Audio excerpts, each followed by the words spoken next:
Hi, and welcome back. We are on Yerushalmi Berachos Daf Dalid in the Ozohara print, and I'm going to weave in something in the Gemara itself and also a lot of historical conversation that I think you'll find very fascinating. Most of it is found in the Hakdama to the Bir Hagra, imprinted in the Vilna version, but I just want to speak it out. So there's a Gemara today that says the following mashal, and it's very easy to follow. It's talking about when exactly is Bein HaShemashos.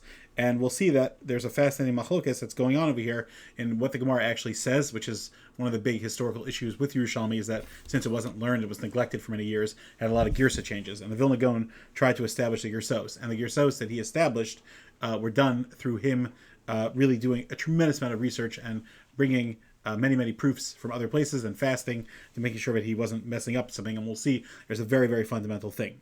And without going into the details, if you're learning the blot, you'll be familiar with this. And if you're not, it's still an interesting story, and it's just an interesting thought. So the Gemara at the end of Daf Daled Beis says that when a king begins to emerge from his palace, people are very excited about him being there. Afal Gav Delo Nafak, even though he hasn't come out yet, Amr Danaka, they consider it as if he's come out. They'll say, shh, be quiet, the king is coming out. So as soon as the king is even thinking about coming out of his palace, people consider it there. But when he is going back in, so according to our Girsa that we have in front of us, Shari Alil, but when he has concluded his public appearance and he's trying to enter his palace, so then Lo Amrin Da'al, Ad Asa Da'al.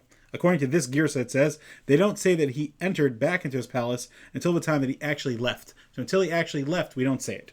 Okay, now who cares? What does this mean? So it's basically like this.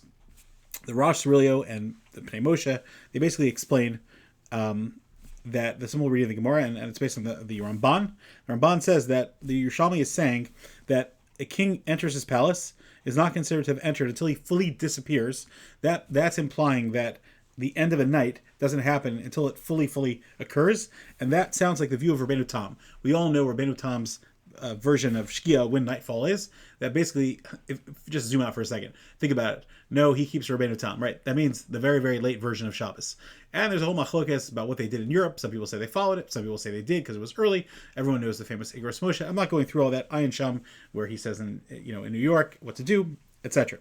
Ayin Sham. The bottom line is the Gemara, according to the Ramban's reading, seems to be implying that exactly like Rabbeinu Tam, that this is a very late time. You don't say that the sun has set, which is referring to here being called the king, until he has actually fully left, which would seem to support Rabbeinu Tam. However, we know that the Gra follows the Gaonim. Well, it's based on this Gemara and many other proofs that he has. The Gra says that Girsa is wrong, and that's not actually what it says.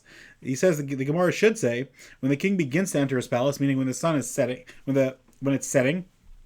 So, Avagav Delo Al, Amrin unto Al, his Girsa is that even though he hasn't even gone fully in, as soon as he starts heading in, bam, we say that that it's as if he's already went in.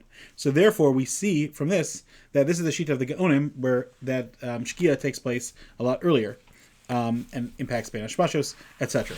So without going into the exact halachic ramifications, but you see clearly that how you read the Gemara has a huge nafkamina as to when we say Shkia is. Do we follow Rabbeinu Tam? Do we follow the Gaonim? Or like the Vilna Gaon does. So I just want to zoom out for a second. Vilna Gaon lived in Vilna most of his life, and he was born in 1720, and he died in 1797. And when he passed away, which was over Sukkot, on Yud Tes Tishrei, in 1797, the entire Vad HaRabbanim of Vilna got together.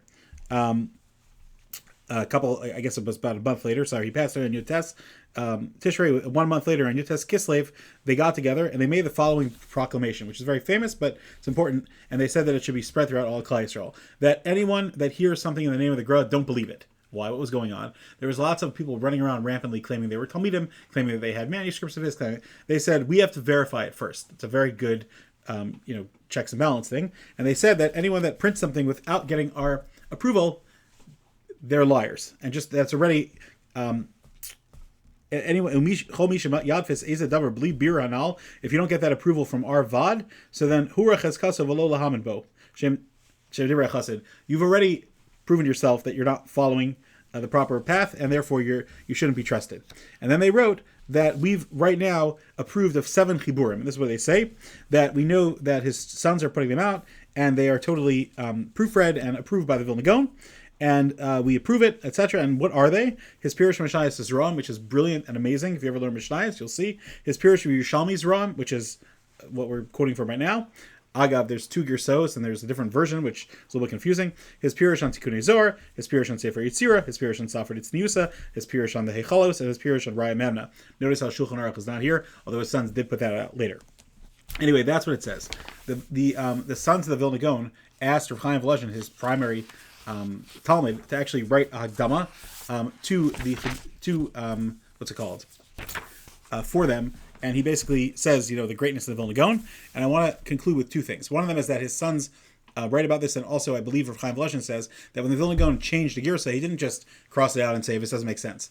He had 150 proofs, and he often would spend days or weeks or even longer just trying to figure out, making sure, and he would often fast. So he did not take it lightly. And as you see, his brilliance, Vilna Gaon doesn't need our approval, but you see his brilliance when he goes through Shulchan Aruch, when he goes through all of his commentaries. You just see how much of a mastery that he had. And Rav Chaim Volozhin writes that I could testify my own self that this chibur on Yerushalmi on Zran, that it was in his possession for at least 18 years, and I heard from him that he said that his Talmud that wrote it over got understood Shabbasadar Kiven Yafa Ladaito,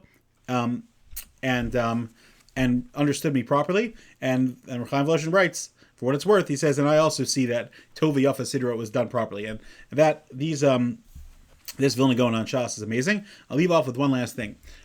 When Rav Aaron Feldman Shlita of Ner Yisrael spoke about his relationship with, his personal close relationship with Rav Chaim Kanievsky, so that's all about L'chaim. So he said about him that he cried, and he said that who will I tremble in their greatness anymore? Who is there that I tremble in their greatness? And I was very, very moved by that lashon, and I share this with a lot of people. And I wanted to really grasp that lashon because it's a beautiful lashon. Who will we tremble in their greatness? And he said, when he was in front of Rav Chaim Kanievsky, he would just tremble in his greatness, and he was just crying and about the fact that that's no longer present with his passing. And so I found that in the Akdama to Nefesh HaChaim, Rav Chaim Volozhin basically describes. Rav Chaim Volozhin's son actually describes that that's how Rav Chaim Volozhin would stand in front of Vilna Gaon. Rav Chaim Volozhin lived for 72 years, and he was a Talmud Muvak of the Gra. And he writes it in this Hagdama. He actually writes that lashon in his own pen before he signs the Chaim ben Arav Yitzchak of Volozhin. He writes like this: that I'm just one of the people that was able to learn under Chad min Kamai. Asher ma'at ben ma'at zachisi la'amod l'sharis. As Rabbeinu Hagadol Zal, I was able to serve him. V'adayin yuras romamus toraso, and his awesomeness of Torah is still alpanai, on my face. Midei dabribo, and when I just talk about him, mirta kol gufi, my entire body shakes. V'yadai notvos mar, and I sweat. Mikedushas toraso hanifla, from his awesome greatness of Torah. And that is the most powerful words you could think about when you hear those words. To me, such powerful, powerful words about the Vilna Gaon.